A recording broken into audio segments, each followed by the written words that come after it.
नमस्कार, स्वागत है आपका संसद टीवी पर। मैं हूं मनोज वर्मा और आप देख रहे हैं हमारा खास कार्यक्रम मुद्दा आपका।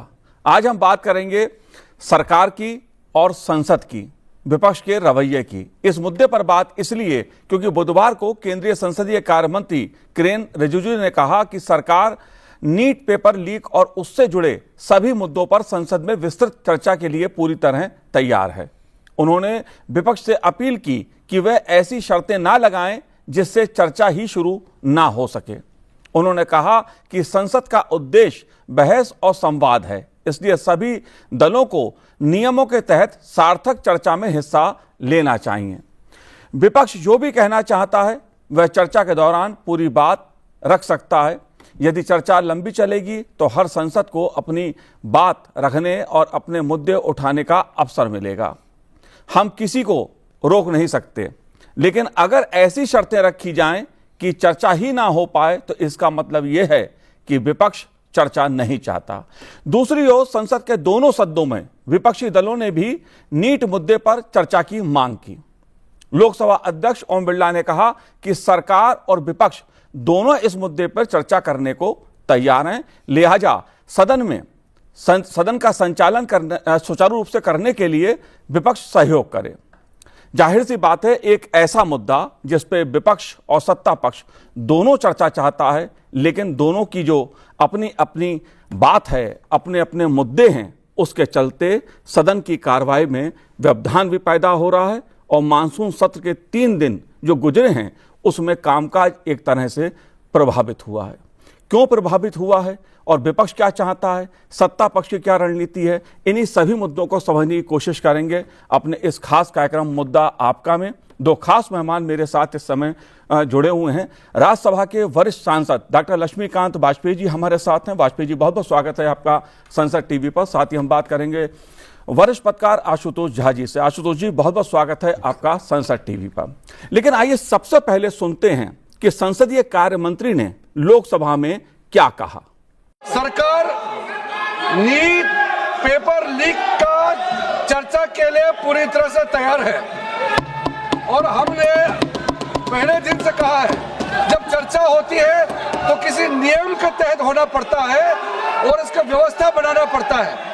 मैं अनुरोध करता हूं कि चर्चा कब होना है, चर्चा का ड्यूरेशन, कितना लंबा चर्चा होना है और किस नियम के तहत होना है। माननीय स्पीकर महोदय, सारे पार्टी के फ्लोर लीडर से बातचीत करके इसका निर्णय किया जाए। सरकार पूरी तरह से नीट पेपर लीक पे चर्चा करने के तैयार है और इस देश के युवाओं को भविष्य के लिए हम सब मिलकर के एक सार्थक चर्चा हो, ये सरकार चाहती है। तो आपने सुना, संसदीय कार्य मंत्री ने कहा कि सरकार चर्चा के लिए तैयार है। और सरकार और विपक्ष की बात सुनने के बाद लोकसभा अध्यक्ष ओम बिरला जी ने क्या कहा, यह भी सुनिए। सभी लोगों के मत आ गए हैं। आप भी चर्चा चाहते हैं, ये भी चर्चा चाहते हैं और सरकार चर्चा करने को तैयार है। आप आइए, कब चर्चा करनी है, कितनी देर चर्चा करनी है, सरकार चर्चा को तैयार है। आप आइए चर्चा करने को। ऐसे गैलरी में बैठकर चर्चा नहीं होगी, चर्चा होगी। आप अपनी सीट पर बैठे, कितनी देर करनी है, किस नियम के तहत करिए, आप बैठिए। सरकार ने कहा है कि खुले मन से कहा हम चर्चा को तैयार है और सबका मत आ गया है। अब आपके आपस के विवाद को मैं सीट पर बैठ के नहीं मिटा सकता। तो आपने सुना कि सदन में इस मुद्दे पर चर्चा होगी। जाहिर सी बात है, जिस मुद्दे पर देश का नौजवान सड़कों पर हो, सरकार भी चाहती है उस मुद्दे पर चर्चा हो, लेकिन राजनीति ना हो। लेकिन सदन फिर क्यों नहीं चल पा रहा है? लक्ष्मीकांत वाजपेयी जी, मैं शुरुआत आपसे करना चाहूंगा। सरकार चाहती है कि जो परीक्षा लीक का मुद्दा है उस पर सदन में चर्चा हो। पहले दिन से सरकार ने कहा कि हम चर्चा के लिए तैयार हैं, तो फिर यह व्यवधान क्यों? सरकार की मंशा के बाद और विपक्ष की मांग के बाद चर्चा की परिस्थिति नहीं पैदा हो पा रही, सदन सुचारू रूप से नहीं चल पा रहा। उसका कारण है विपक्षी दलों के राजनीतिक दृष्टिकोण। वो ईमानदार नहीं है कि चर्चा हो इस पर और चर्चा के बाद एक निष्कर्ष देश की जनता के सामने जाए और सरकार का पक्ष भी जाए कि सरकार ने इस घटना के बाद क्या कदम उठाए हैं भविष्य के लिए और इस घटना के करने वालों के प्रति कितनी कड़ी कार्रवाई की है, किस प्रकार की जांच कराई है, ये जनता के सामने ना चला जाए। आज सदन में अचानक ये मांगा गया कि पहले इस्तीफा हो। जी, जब आपने कहा कि राज्यसभा के सभापति ने भी स्वीकार कर लिया, लोकसभा के माननीय अध्यक्ष जी ने भी स्वीकार कर लिया कि हम चर्चा कराने को तैयार है, सरकार भी तैयार है, तब फिर ये चर्चा करने के लिए क्यों नहीं तैयार होते, नई मांग क्यों खड़ी करते हैं? इससे मतलब है कि ये छात्रों के प्रति संवेदनशील नहीं है, ये उसके आड़ में अपनी रोटी सेकना चाहते हैं। जी, आशुतोष जी, संसदीय कार्य मंत्री ने कहा कि ऐसी शर्तें ना लगाई जाएं कि जिससे चर्चा ही शुरू ना हो सके। ये शर्तें कौन सी हैं? कौन सी विपक्ष ऐसी शर्तें सरकार के सामने रख रहा है जिसके चलते सरकार को भी ये बात कहनी पड़ रही है, चर्चा कीजिए, ईमानदारी से चर्चा कीजिए और जो समस्या है उसका समाधान मिलकर करते हैं, लेकिन ये शर्तें कौन सी हैं? अब देखिए, क्या है कि जब कोशिश होती है, हमेशा विपक्ष की ओर से ये प्रयास होता है कि पहले तो जो चर्चा का जो सब्जेक्ट तैयार किया जाए वो कुछ इस तरीके से तैयार किया जाए कि शुरुआत में ही आप सरकार को या किसी व्यक्ति को दोषी ठहरा दें। जी, अब देखिए, ये तरीका गलत होता है। ये बहुत लंबे समय से ये चीज़ चलता रहा है, विपक्ष का ये हमेशा रुख होता है, वो इस बार भी विपक्ष की ओर से कोशिश हो रही है। और मुझे लगता है कि उसी के साथ साथ ये जोड़ने की कोशिश हो रही है कि इस्तीफे की बात जोड़ने की कोशिश होगी चर्चा में। अब देखिए, इस यहाँ दो मुद्दा साफ तौर पे आता है।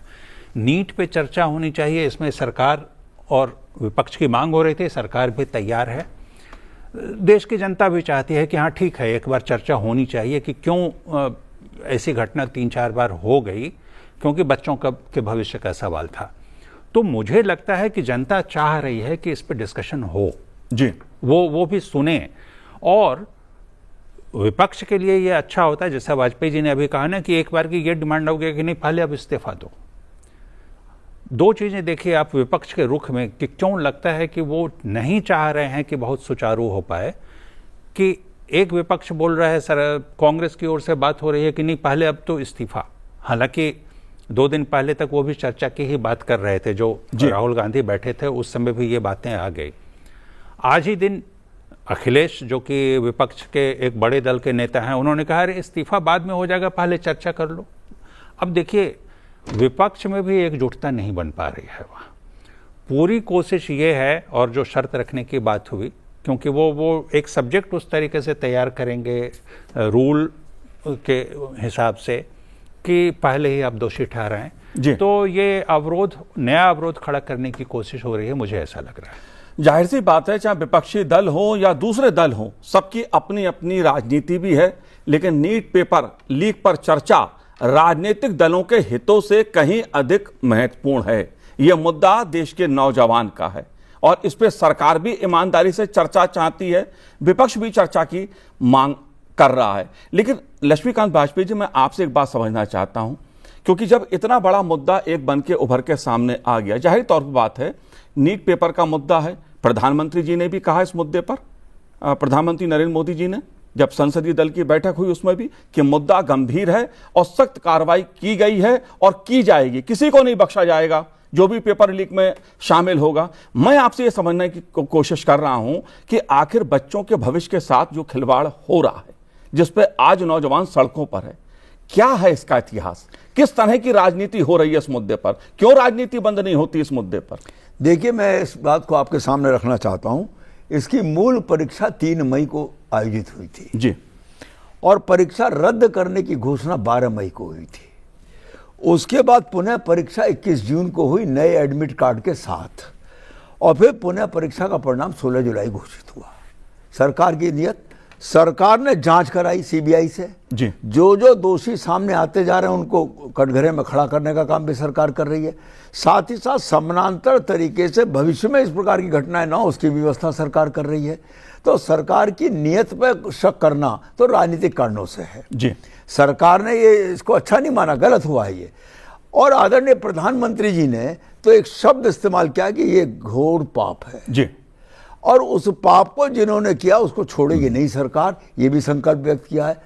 तब ऐसी परिस्थिति में चर्चा करें, सदन में अपना पक्ष रखें, सरकार अपना पक्ष रखेगी, दो बातें होंगी, एक तो कुछ निर्णय मिलेगा और देश की जनता के सामने इसकी वास्तविकता जाएगी कि अगर ये पेपर लीक हुए हैं तो इस पर सरकार ने क्या कदम उठाए थे और दोषी के विरुद्ध कार्रवाई सरकार ने न की या नहीं की, ये जनता के सामने जाएगा। और फिर जो दोषी होगा उसके खिलाफ कार्रवाई का आश्वासन माननीय प्रधानमंत्री जी ने दिया है। तो मैं ये समझता हूं कि इस प्रकार की बात करना ये उचित नहीं है। चर्चा के लिए अध्यक्ष तैयार हैं, सभापति जी तैयार हैं, सरकार तैयार है, तब विपक्ष को नई नई मांगे नहीं, चर्चा के लिए बताना चाहिए कि कितने घंटे की चर्चा चाहते हैं और कितने लोग बोलेंगे। ये विपक्ष का अधिकार और निर्णय करने का अधिकार चेयरमैन साहब का और सभापति जी का। लक्ष्मीकांत वाजपेयी जी, मैं ये बात आपसे इसलिए समझना चाहता हूं क्योंकि विपक्ष के नेता राहुल गांधी ने प्रेस कॉन्फ्रेंस करके कई गंभीर आरोप लगाए हैं। उन्होंने कहा कि 10 साल में 152 पेपर लीक हुए और हम सब जानते हैं, आप भी जानते हैं, आशुतोष जी भी बहुत लंबे समय से पत्रकारिता में हैं, मैंने भी देखा है 2014 से पहले क्या हाल था। शिक्षा का मुद्दा एक गंभीर मुद्दा है, सरकार चाहे आपकी हो या किसी और की हो, शिक्षा का मुद्दा हमेशा गंभीर और रहा है। लेकिन इस तरह कहना कि पिछले 10 साल में ही हो रहा है, क्या इसको लेकर आप कैसे देखते हैं जो पॉलिटिक्स इस पर हो रही है? मैं माननीय राहुल गांधी जी को स्मरण शक्ति पर जोर देने के लिए आग्रह कर रहा हूं। आदरणीय मनमोहन सिंह जी प्रधानमंत्री रहे लंबे समय तक। 2004 में सीबीएसई का एआईपीएमटी का पेपर लीक हुआ, 2007 में इंजीनियरिंग का पेपर लीक हुआ, 2008 में फिर पीएमटी का पेपर लीक हुआ, फिर 2011 में इंजीनियरिंग का पेपर लीक हुआ और 2012 में एम्स का पेपर लीक हुआ। इस सब में मनमोहन सिंह जी प्रधानमंत्री थे। उसके बाद 2013 में महाराष्ट्र में पृथ्वीराज सिंह चौहान मुख्यमंत्री थे, कांग्रेस के मुख्यमंत्री थे, तब हायर सेकेंडरी परीक्षा का पेपर लीक हुआ।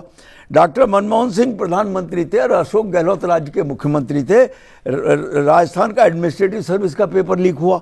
2014 में सीबीएसई कक्षा गणित का पेपर लीक हुआ, मनमोहन सिंह प्रधानमंत्री थे। 2014 में सीबीएसई कक्षा 12 अर्थशास्त्र का पेपर लीक हुआ, मनमोहन सिंह प्रधानमंत्री थे। और 15 उदाहरण मेरे पास हैं जो अशोक गहलोत जी के कार्यकाल में राजस्थान में पेपर लीक हुए। अगर आप कहें तो मैं बिंदु बिंदु करके रख देता हूं। 2020 में जूनियर इंजीनियर की भर्ती, 2021 में आरआरईटी की भर्ती, राजस्थान शिक्षा पात्रता परीक्षा, 2021 में सब इंस्पेक्टर भर्ती, 2022 में सेकंड ग्रेड शिक्षक भर्ती हिंदी, 2022 में सेकंड ग्रेड शिक्षक भर्ती संस्कृत, 2022 में लाइब्रेरियन ग्रेड 2, 2022 में फॉरेस्ट गार्ड भर्ती, 2022 में लैब असिस्टेंट भर्ती, 2022 में सूचना सहायक भर्ती और उसके बाद 2022 में पीटीआई भर्ती, 2022 में ग्राम विकास अधिकारी की भर्ती, 2022 में कंप्यूटर अनुदेशक की भर्ती, 2023 में सीईटी व अन्य भर्ती परीक्षा में शिकायतें आई और राजस्थान सर्विस सिलेक्शन बोर्ड की परीक्षाओं के भी 2023 में पर्चे लीक हुए। जी, तो कम से कम समस्या है तो इस समस्या का क्या निदान है और क्या उपाय करने चाहिए, ये बात स्वस्थ चर्चा करनी चाहिए। वो व्यक्ति आरोप लगा रहे हैं जो हमाम में खुद नंगे हैं। जी, मैं वाजपेयी जी इसीलिए मैं इस मुद्दे को राजनीतिक चश्मे से देखना नहीं चाहता, नहीं देखना चाहिए। लेकिन और आप भी कह रहे हैं इस मुद्दे को राजनीतिक चश्मे से नहीं देखना चाहिए। प्रधानमंत्री नरेंद्र मोदी जी ने भी इस बात को कहा कि इस मुद्दे पर राजनीति नहीं होनी चाहिए क्योंकि यह मुद्दा देश के नौजवान का है, देश के छात्रों का है। सरकार ईमानदारी के साथ इस मुद्दे पर चर्चा भी करना चाहती है और इस मुद्दे पर कार्रवाई करके और एक ऐसी व्यवस्था देना चाहती है जिससे जो छात्र हैं, जो नौजवान हैं, उनका भविष्य बेहतर हो। जब राजनीति कोई करना नहीं चाहता आशुतोष जी, तो ये राहुल जी जो आंकड़े गिना रहे हैं, जाहिर सी बात है राहुल जी आंकड़े गिनाएंगे तो 14 से पहले क्या सब कुछ सही था? नहीं, देखिए कितना सही था वो तो वाजपेयी जी ने बता दिया। वाजपेयी जी ने जितना बताया उसके पीछे और भी बहुत बड़ा इतिहास है।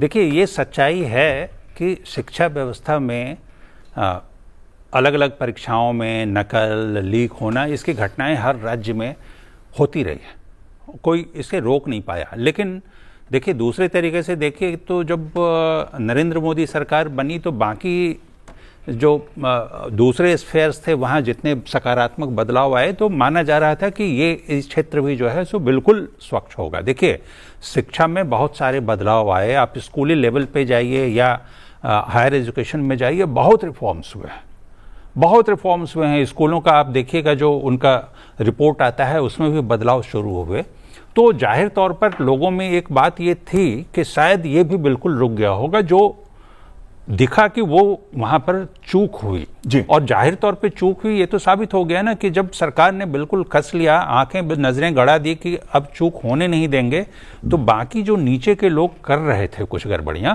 वो खत्म हो गई। इस बार जो नीट हुआ देखिए 100% सही हुआ। हालांकि देखिए लोग अवसर में जो ढूंढते हैं आपदा में अवसर कि कोई चीजें ऐसी चीजें हो तो फिर से इस बार के नीट के बाद भी आपने देखा होगा 3-4 जगहों सोशल मीडिया पे कहीं कहीं से ट्वीट होना शुरू हुआ कि हमारे OMR जो हैं गलत हो गए, और NTA ने बिल्कुल बिंदुवार सबका दिया कि किस तरीके से आप लोगों ने छेड़छाड़ किया है। इसमें बात यह है कि मुस्तैदी चाहिए, क्योंकि छात्रों के भविष्य का सवाल है, जो युवा पीढ़ी है जो कि भविष्य है देश का, उसका भविष्य का सवाल है। तो ये करके दिया और अब अपेक्षा यही होगी कि हमेशा ऐसा ही चुस्त दुरुस्त हो जी। अब जो बात रही, इसीलिए ये देखिए ये तो साबित हो गया कि ये हर शासनकाल में होता रहा है, अब थोड़ा कम हुआ है जी। पहले के मुकाबले स्थिति बदली है, अच्छा हुआ है, ये और अच्छा होना चाहिए, इसमें दो मत नहीं है।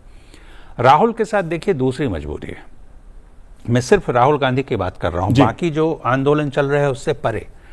अब राहुल गांधी ने तो 3 मई को ये हुआ और उसके बाद वो 14-15 मई के आसपास से उन्होंने शुरू कर दिया, और 1.5 महीने पहले, मुझे याद है 1 महीने पहले कांग्रेस ने तो पूरी रूपरेखा तैयार कर दी कि पूरे देश में हम कैसे आंदोलन करेंगे। आपको याद होगा कि राजस्थान गए, ठीक नीट का एग्जाम होने वाला था उससे 2 दिन पहले कोटा में जाकर के, अरे भाई पहले बच्चों को एग्जाम दे लेने दो उसके बाद आप कर लेना, लेकिन उन्होंने किया। और उसके बाद वो फिर शायद विस्मृति लोप हो गया उन्हें, या पता नहीं, क्योंकि वो 15 दिनों तक पता ही नहीं था लोगों को कि वो कहाँ है। अगर आपको सचमुच में आंदोलन करना था तो आपको आ जाना चाहिए था ना। ये जो एक होड़ बनी ना कि अब क्रेडिट कौन ले, क्रेडिट जी कि सीजेपी वहां कर रहा है, धरना दे रहा है, उसमें समाजवादी पार्टी के नेता जुड़ गए, उसमें आम आदमी पार्टी जुड़ गए, तो हम तो पीछे रह गए। मैं आशुतोष जी यही समझना चाहता हूं, मैं कई बच्चों से मिला जो जनता मंतर के आसपास मुझे मिले, जो इस आंदोलन के नाम पर दूर दराज के क्षेत्रों से आए, दिल्ली NCR से आए। उनमें से हर बच्चा ये चाहता था कि सर हम राजनीति इस पे नहीं चाहते हैं, इस पर राजनीति नहीं होनी चाहिए, हमारा भविष्य कैसे बेहतर हो, कैसे ईमानदारी के साथ हम परीक्षा में भाग ले सकें, कैसे साफ सुथरी परीक्षा हो, कैसे लीक प्रूफ परीक्षा हो, वो बच्चे इसकी मांग कर रहे हैं, ये चाहते हैं। और देश की सरकार भी चाहती है, और देश की सरकार ने ये करके दिखाया भी, जो जैसा वाजपेयी जी ने बताया। लेकिन दूसरी तरफ एक सीन ये है जिसमें अरविंद केजरीवाल जी हैं, उनको लगता है कि राहुल जी शरण ना ले जाएं।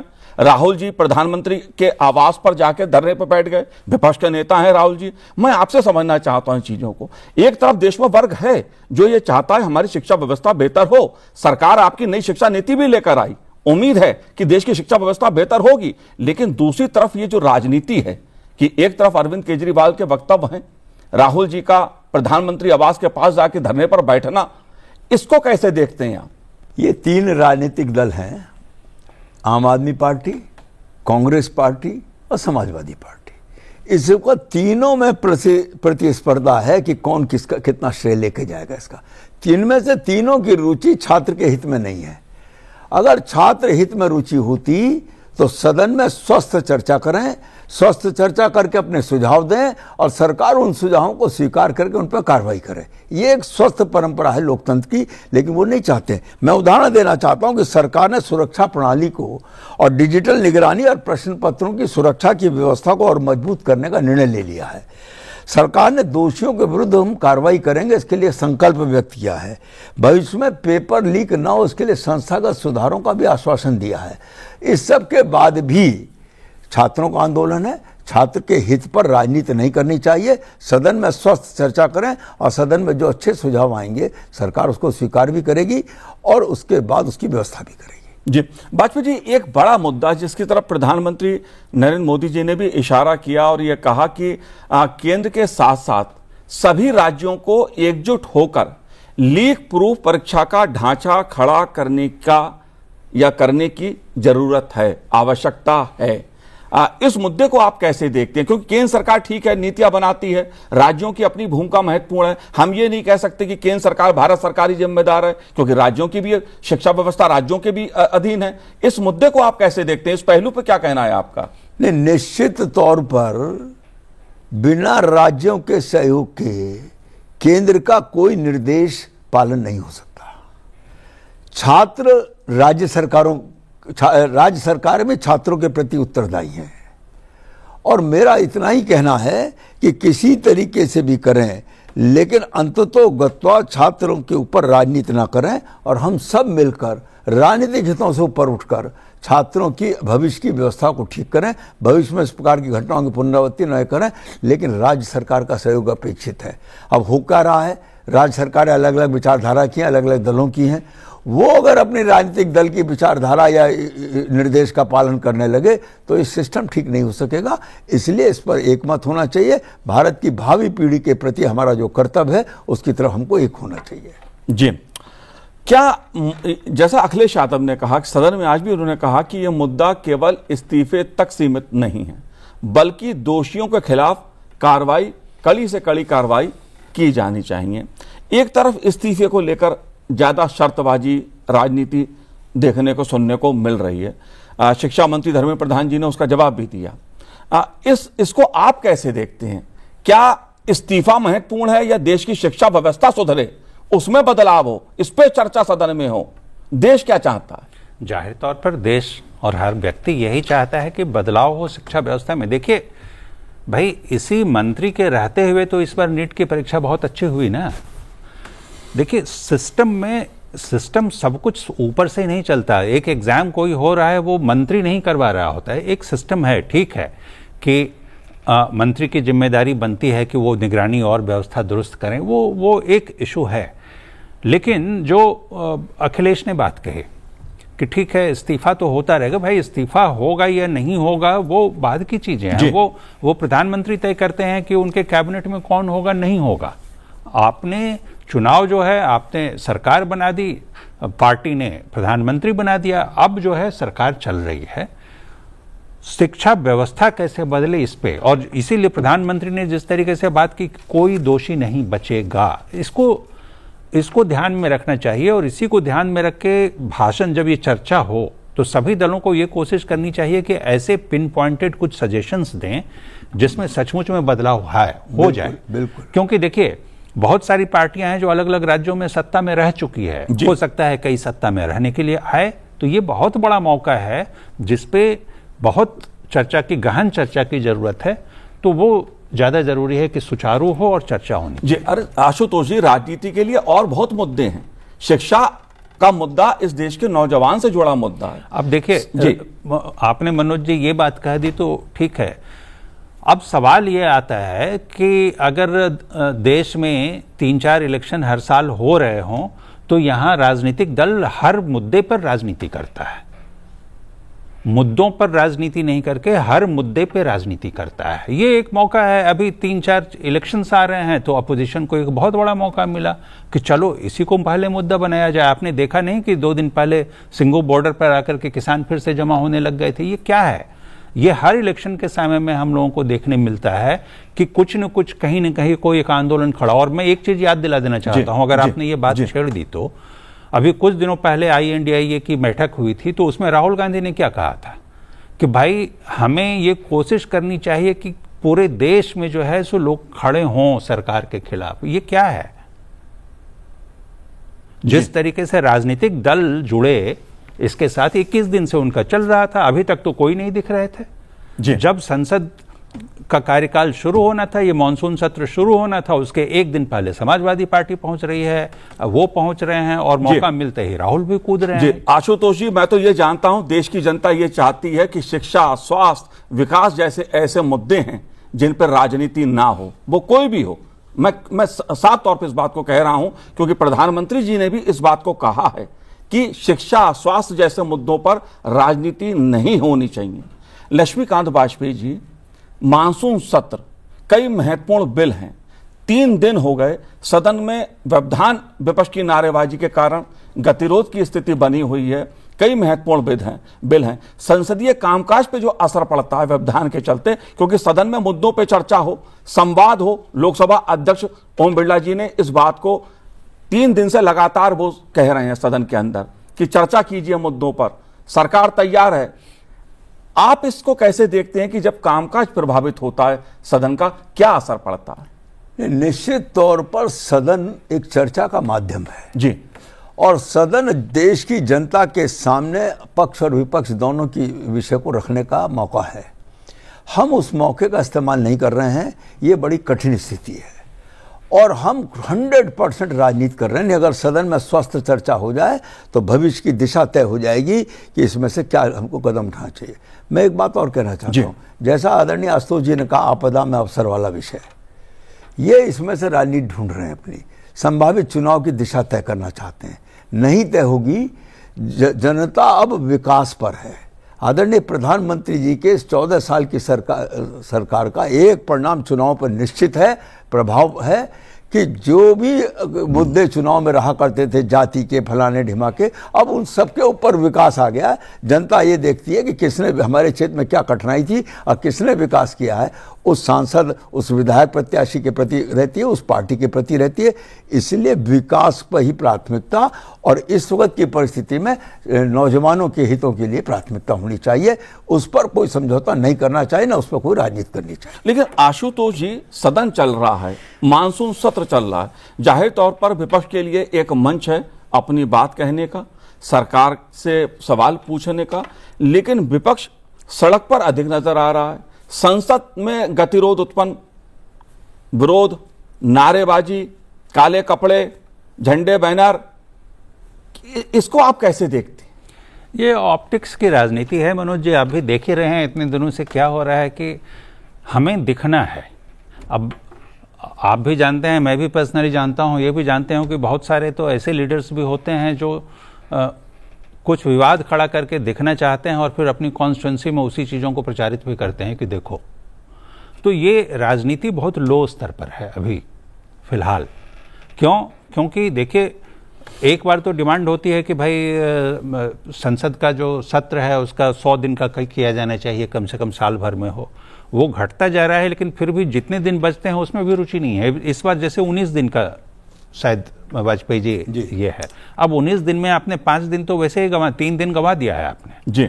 ये 2 दिन भी मुझे नहीं लगता जिस तरीके का रुख है अपोजिशन का, क्योंकि ये एक परंपरा चलती आ रही है। मैं पिछले, खासतौर से पिछले 10-12 साल से देख रहा हूं कि फर्स्ट वीक नहीं चलने देना है, ऐसे मुद्दे कुछ रखो।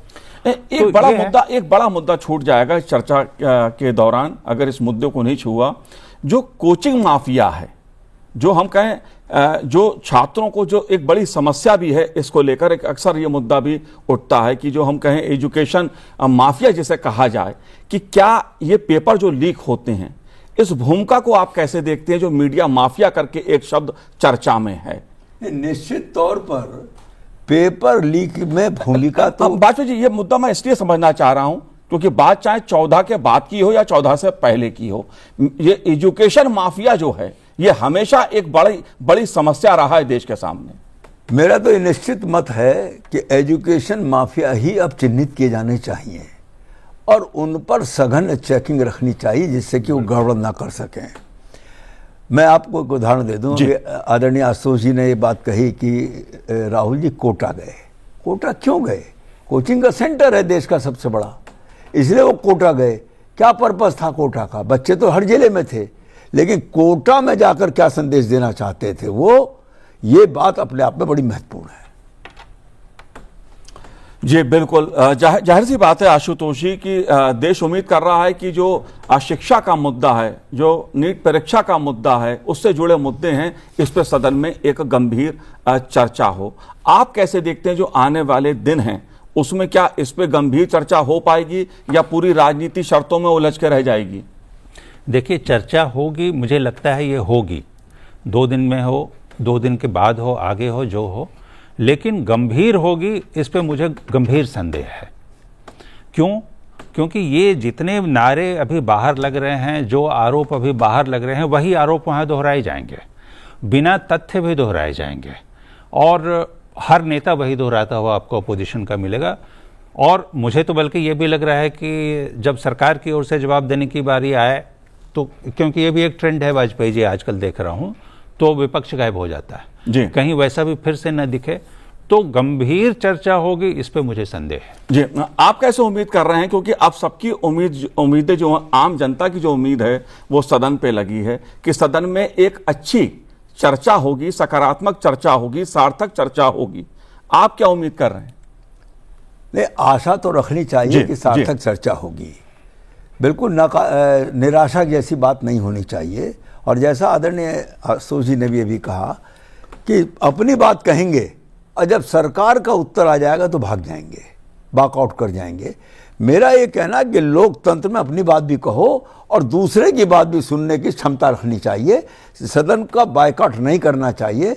और अगले दिनों में जो चर्चा की संभावना, मेरा विपक्ष को आग्रह है कि वो चर्चा को स्वीकार करें। कल से ही सदन में, दोनों सदनों में चर्चा शुरू करें और उस चर्चा में अपनी बात कहें जी, और सरकार की बात भी सुनें और एक निष्कर्ष की तरफ हम निकलें। जाहिर सी बात है, कुछ मुद्दे राजनीति से परे होते हैं, नौजवानों से जुड़े हैं, देश के भविष्य से जुड़े हैं, इसलिए छात्रों का भविष्य प्राथमिकता होना चाहिए। चर्चा उपयोगी होगी अगर वह दोष सुधार और सुधार पर केंद्रित हो, ना कि सिर्फ आरोप प्रत्यारोप पर। यह मुद्दा युवा वोट बैंक और शिक्षा नीति दोनों को प्रभावित करता है, इसलिए सभी पक्षों को रचनात्मक भूमिका निभानी चाहिए। लक्ष्मीकांत वाजपेयी जी, आपने संसद टीवी से बात की, बहुत बहुत शुक्रिया, बहुत बहुत धन्यवाद हमसे बात करने के लिए। आशुतोष जी, आपका भी बहुत बहुत शुक्रिया, बहुत बहुत धन्यवाद बात करने के लिए। तो आज इस कार्यक्रम में इतना ही, मुझे दीजिए आज्ञा, नमस्कार।